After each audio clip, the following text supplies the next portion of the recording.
Do all religions lead to the same place? Boy, of all the people we know, especially in a pluralistic culture, right? We're in a very, very diverse country we live in. There are all kinds of people who believe all kinds of different things, especially about the nature of God. And it's I think, tempting in this kind of world to hope that all roads lead to the same place. Wouldn't that be great if everyone's sincere belief on whatever road they are, whatever religious journey they're on, it would all lead to God? Is that true though? Do all roads lead to God? Do all religions lead to God? If only it was that easy. Let me give it to you by way of a thought experiment. I think we want to know what's true. Not just any idea will do, especially when it comes to God.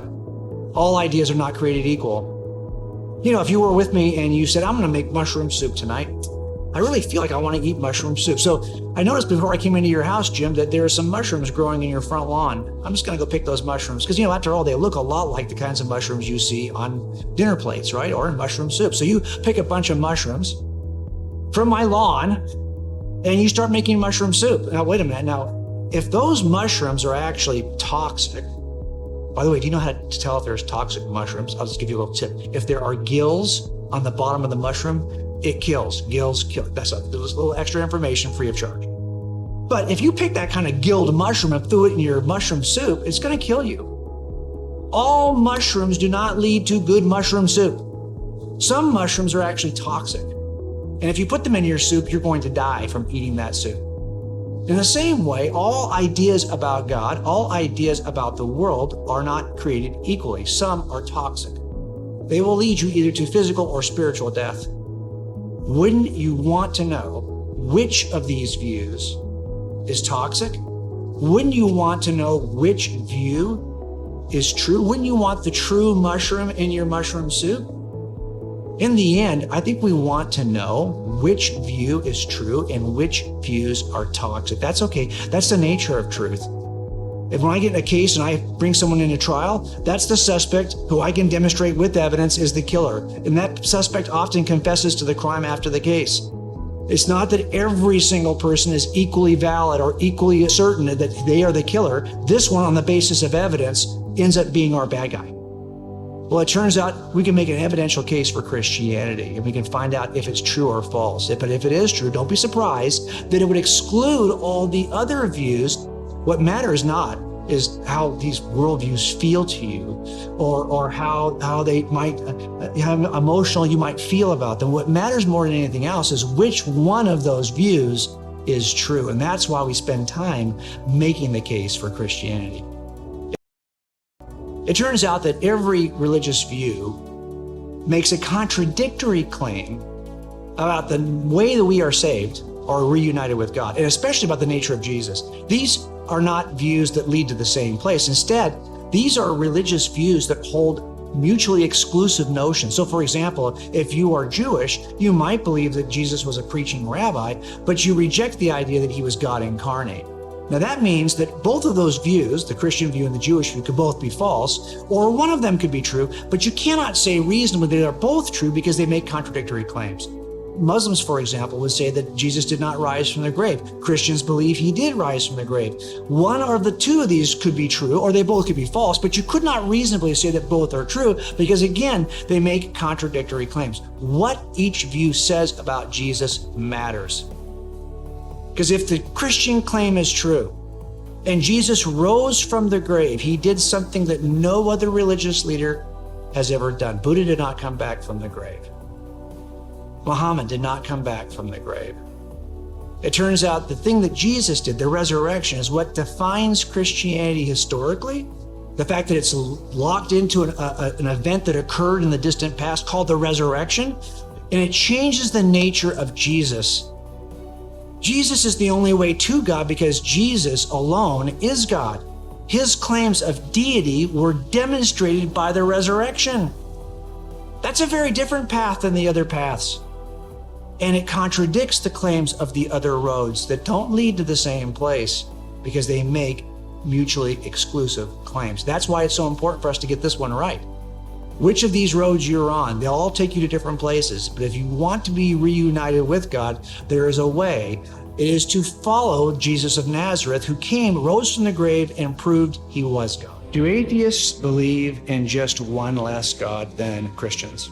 I was looking through some web pages online and really kind of looking at the comment section. If you've ever looked at the comment section on a blog post, that seems to be where all the action is, right? So someone writes a blog post, and then you have 100 people underneath the blog post in the comment section that are basically just kind of like, a hammer looking for a nail, right? They're just beating each other up in the comment section. That's not unusual today. And sure enough, I heard someone make a complaint, which I've heard so many times before, this idea that, hey, you know what? I, as an atheist, this gentleman was saying, I reject all the gods of mythology. You and I are so much alike. We're actually both atheists, you, Mr. Christian, and me, Mr. Atheist, because we both reject all the gods. The only difference between you and me is I reject one more than you do. And I reject all those gods for the same reason that you reject those gods, but I just reject your God for the same reason that you reject Zeus and Attis and Adonis and all the other gods that preceded Jesus. Is that true? Are we just like atheists, but we just, haven't rejected the last God?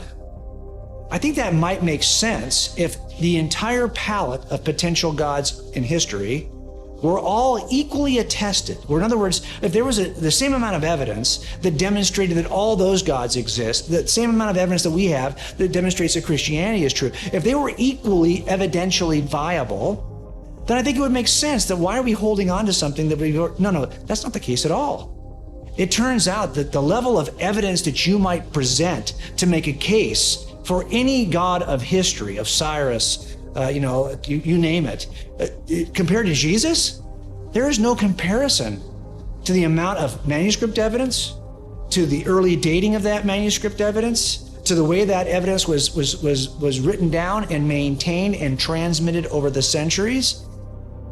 A lot of these gods you were talking about in antiquity were not even based on any historical events that you could even test or even find evidence for.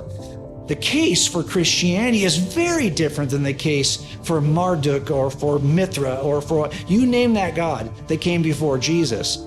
The case that you could make for those gods is so much less, so inferior to the case you could make for Christianity. You cannot compare these apples and oranges. They are not the same kinds of claims. But let me give you one more way to think about this. Imagine that we are in a criminal case together, in a trial together, and I've presented 6 weeks of evidence that demonstrates that this defendant is the suspect, the killer in our case.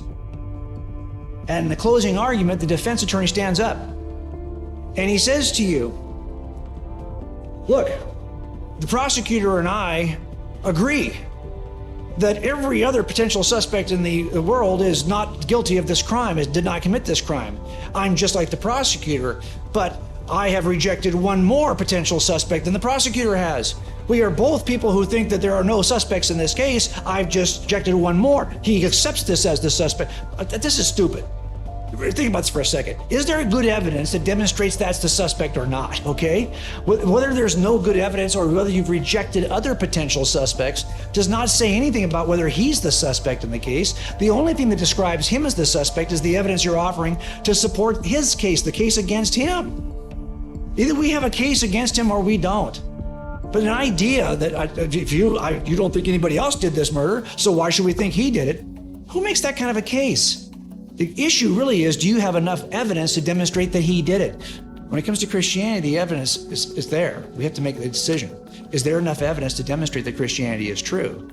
It matters not how many other possibilities there are. What matters is, what's the evidence for those?